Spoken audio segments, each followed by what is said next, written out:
আসসালামু আলাইকুম। কারেকশন নিয়ে আবারও হাজির হয়ে গেলাম কারেকশনের এই ক্লাসটিতে। কারেকশনের আজ এটি আমার 10 নম্বর ক্লাস এবং কারেকশনের উপর আমার এই সর্বশেষ ক্লাস, অর্থাৎ 1 থেকে 10 নম্বর ক্লাসে আমি কারেকশনের উপর 75 থেকে 80টি নিয়ম শিক্ষার্থীদের সামনে তুলে ধরেছি এবং যেই রুলগুলো শিক্ষার্থীদেরকে সহযোগিতা করবে কারেকশন পূর্ণাঙ্গভাবে শিখতে। আমার এই ধারাবাহিক ক্লাসগুলো দেখার পরে শিক্ষার্থীরা অতি সহজেই কারেকশন শিখে যাবে, কারণ আমি খুব সহজ করে প্রত্যেকটি রুল শিক্ষার্থীদের সামনে তুলে ধরেছি। আমরা সকলেই জানি যে এই কারেকশন খুবই গুরুত্বপূর্ণ। বিসিএস, এনটিআরসিএ, অ্যাডমিশন, সরকারি চাকরি, প্রাইমারি স্কুল শিক্ষক নিয়োগ, এমনকি ক্যাডেট স্কুল এবং কলেজের ভর্তি পরীক্ষাগুলোতেও।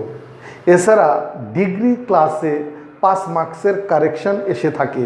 যারা ডিগ্রির শিক্ষার্থী তাদের জন্য কারেকশন খুবই গুরুত্বপূর্ণ। তাহলে চলুন দেখি এই ক্লাসটি কারেকশন 10th ক্লাস, অর্থাৎ কারেকশনের উপর 10 নম্বর ক্লাস এবং এটি আমার সর্বশেষ ক্লাস কারেকশনের উপর। তো আমরা যদি প্রথম যে নিয়মটা দেখব, সেই যেমন the police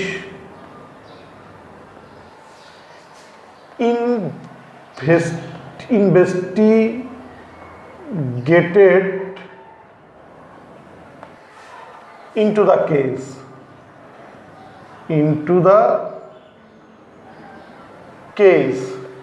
The police investigated into the case. এই বাক্যটি ইনকারেক্ট। এর কারেক্ট কি হবে? এর কারেক্ট হবে দ্য পুলিশ এই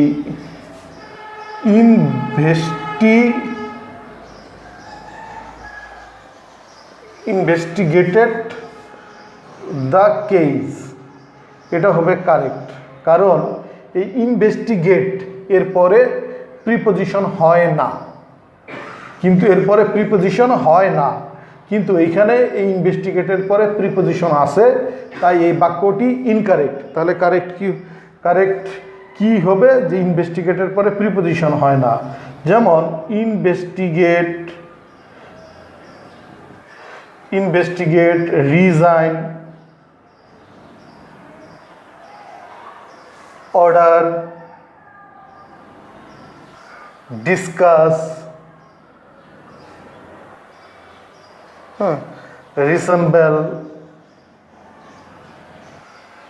এই ভার্বগুলোর পরে কি প্রিপোজিশন হয় না। তাই আমরা যদি কারেকশনের অন্যান্য নিয়মগুলো দেখি, তাহলে সেখানে দেখতে পাবো যে যেমন এই incorrect, there are a primary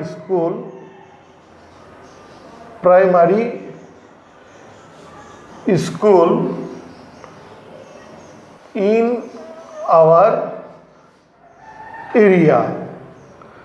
আমাদের এলাকায় একটি প্রাইমারি স্কুল আছে। এই বাক্যটি ইনকারেক্ট। তাহলে এর কারেক্ট কি হবে? এর কারেক্ট হবে there is a primary school. There is a primary school in our area. এটি হচ্ছে কারেক্ট। তো এখানে there is a primary school in our area, আমাদের মনে রাখতে হবে এই যে দেয়ার বা এই হেয়ার, দেয়ার বা হেয়ার এর পরের নাউন যদি একটি হয়, অর্থাৎ দেয়ার বা হেয়ারের পরের নাউন যদি একটি হয় বা সিঙ্গুলার হয়, তাহলে এই ইজ, ওয়াজ, হ্যাজ বসে এই দেয়ার বা অথবা হেয়ারের পর। তাই there is a primary school in our area, এখানে দেয়ারের পরে যে নাউনটা আছে এখানে একটি, একটি নাউন, এ প্রাইমারি স্কুল মানে একটি নাউন, তাই এখানে ইজ বসেছে, তাই এখানে কি আর হবে না। তাহলে আমরা কি শিখলাম যে দেয়ার বা হেয়ারের পরের নাউন যদি কি একটি হয় তাহলে ইজ ওয়াজ হ্যাজ বসে, কিন্তু এই দেয়ার বা হেয়ারের পরে নাউন যদি দুটো হয় তাহলে দেয়ার বা হেয়ারের পর আর ওয়ার এই হ্যাভ বসে। তাহলে আমরা কি শিখলাম যে দেয়ার বা হেয়ারের পরে নাউন যদি দুটো হয় বা দুইয়ের অধিক হয় তাহলে দেয়ার বা হেয়ারের পর আর ওয়ার হ্যাভ বসে থাকে। যেমন ইনকারেক্ট, যেমন there is two high schools in our village, আমাদের গ্রামে দুটি হাই স্কুল আছে।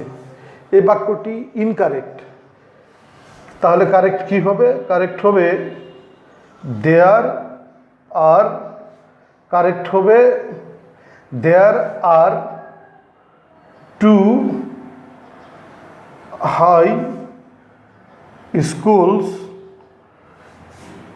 in our village, অর্থাৎ there are two high schools in our village, এখানে আর হবে। কিসের জন্য আর হবে? অর্থাৎ এই দেয়ারের পরে দুটি নাউন রয়েছে, তো দেয়ারের পরে যদি মানে টু হাই স্কুলস অর্থাৎ দুটি স্কুল অর্থাৎ দুটি নাউন অর্থাৎ প্লুরাল নাউন, তো এই দেয়ার বা হেয়ারের পর যদি প্লুরাল নাউন থাকে তাহলে আর ওয়ার হ্যাভ বসে, এবং দেয়ার বা হেয়ারের পর যদি সিঙ্গুলার নাউন থাকে তাহলে ইজ ওয়াজ হ্যাজ বসে থাকে।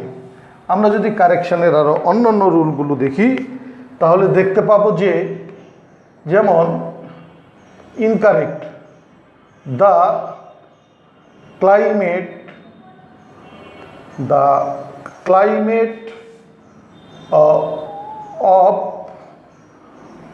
of all over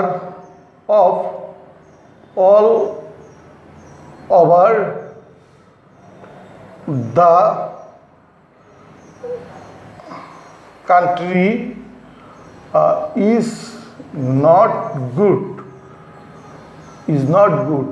অর্থাৎ আবহাওয়া সম্পূর্ণ দেশের আবহাওয়া ভালো নয়, এই বাক্যটি ইনকারেক্ট। তাহলে কারেক্ট কি হবে? কারেক্ট হবে দ্য এই weather are of all over the country is good, অর্থাৎ the weather of all over the country is good, এটি হচ্ছে কারেক্ট। কেন কারেক্ট? অর্থাৎ সমগ্র দেশের আবহাওয়া বোঝাতে কি বোঝায়? ওয়েদার হয়। আমি আবার বলছি যে সমগ্র দেশের আবহাওয়া বোঝাতে কি হয়? ওয়েদার হয়ে থাকে।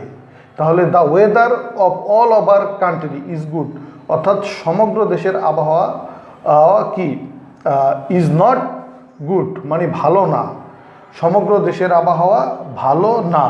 এখানে সমগ্র দেশের আবহাওয়া বোঝাচ্ছে বিদায় এখানে ওয়েদার বসেছে। তো সমগ্র দেশের আবহাওয়া বোঝাতে কি হয়? ওয়েদার হয়ে থাকে। এবং আমরা যদি কারেকশনের আরও অন্যান্য নিয়মগুলো দেখি সেখানে দেখতে পাবো যে যেমন এই ইনকারেক্ট, যেমন the weather of Dhaka was suitable, the weather of Dhaka was suitable yesterday, অর্থাৎ গতকাল ঢাকার আবহাওয়া ভালো ছিল। এই বাক্যটি ইনকারেক্ট। তাহলে এর কারেক্ট কি হবে? The climate of Dhaka was suitable yesterday, অর্থাৎ এই ঢাকার জলবায়ু বা আবহাওয়া কি গতকাল ভালো ছিল বা উপযুক্ত ছিল। তো এইখানে ক্লাইমেট হয়েছে। ক্লাইমেট হওয়ার কারণ যে নির্দিষ্ট স্থান বা নির্দিষ্ট বিভাগের আবহাওয়া বোঝাতে ক্লাইমেট হয়, ওয়েদার হয় না। তাহলে ক্লাইমেট কি হয়, যে নির্দিষ্ট কোনো স্থান বা নির্দিষ্ট কোনো বিভাগের আবহাওয়া বোঝাতে ক্লাইমেট হয়। তাহলে দ্য ক্লাইমেট অফ ঢাকা, এই ঢাকা জেলার আবহাওয়া ভালো ছিল গতকাল, তাহলে ঢাকাকে নির্দিষ্ট করে বোঝানো হয়েছে, তাই ক্লাইমেট হয়েছে। তাহলে আমরা কি শিখলাম, যে নির্দিষ্ট স্থানের বা নির্দিষ্ট জায়গার আবহাওয়া বোঝাতে ক্লাইমেট হয়, আর সমগ্র দেশের বা সারা পৃথিবীর আবহাওয়া বোঝাতে ওয়েদার হয়ে থাকে। তো আমাদের মনে রাখতে হবে যে দ্য ইনকারেক্ট, কারেকশনের ইনকারেক্ট, যেমন the doctor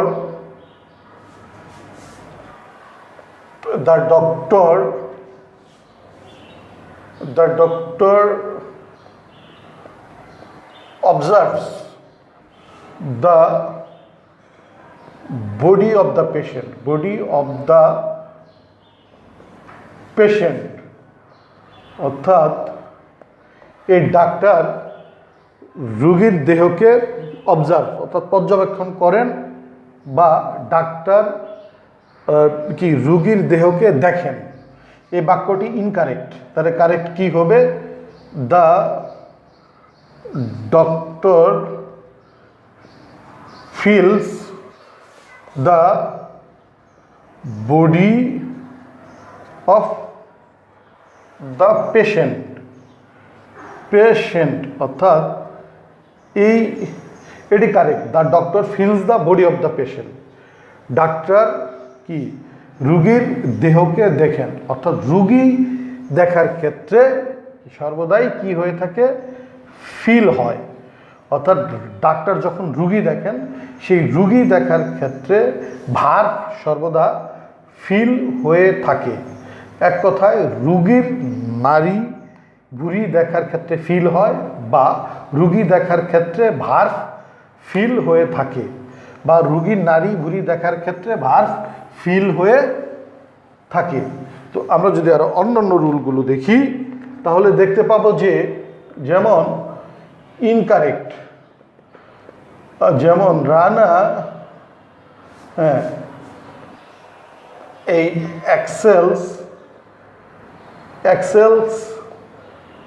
to speak in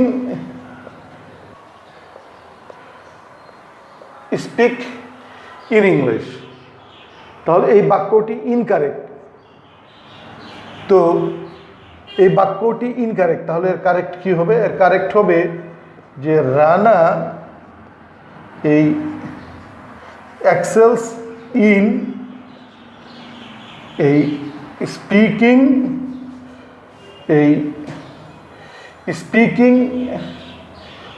English. এই বাক্যটি কারেক্ট।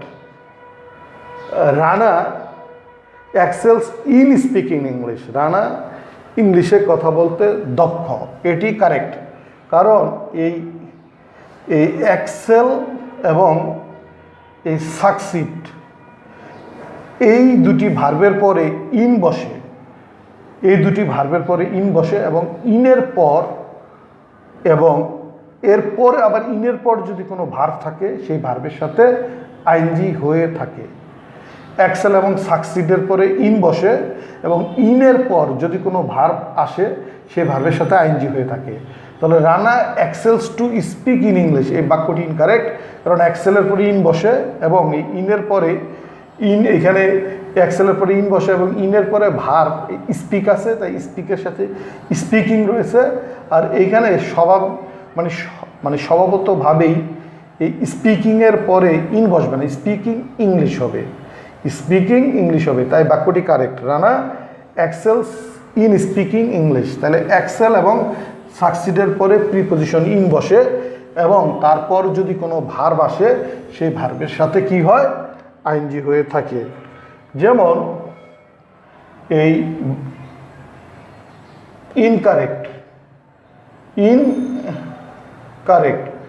যেমন one of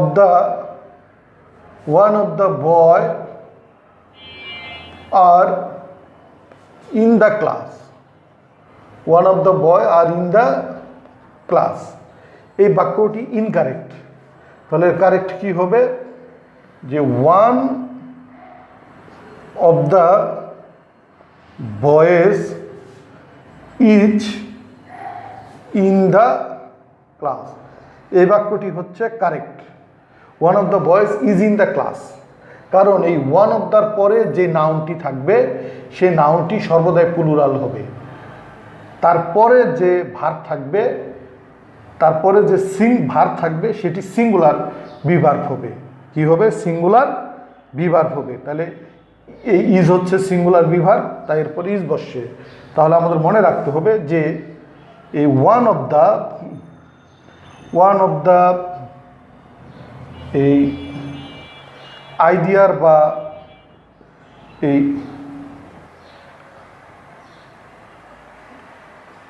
one of the আইডিয়ার বা নাইডিয়ার আর অফ দ্য বা এই ইচ অফ দ্য বা মেনি অফ দ্য এরপরের নাউনটি হয় প্লুরাল এবং ভার্ব হয় সর্বদা সিঙ্গুলার বিভার্ব। আইডিয়ার অথবা neither of the, each of the অথবা মেনি অফ দ্য, এরপরে নাউন হয় প্লুরাল এবং ভার্ব হয় সিঙ্গুলার বিভার্ব। তো প্রিয় শিক্ষার্থীগণ, আমি আপনাদের কারেকশনের নিয়মগুলো তুলে ধরলাম, আপনারা এইগুলো ভালো করে পড়ে চর্চা করুন। আমার এই ক্লাসটি যদি আপনাদের এতটুকু ভালো লেগে থাকে তাহলে সাবস্ক্রাইব করুন আমার এই চ্যানেলটি। আপনারা ভালো থাকুন, সুস্থ থাকুন।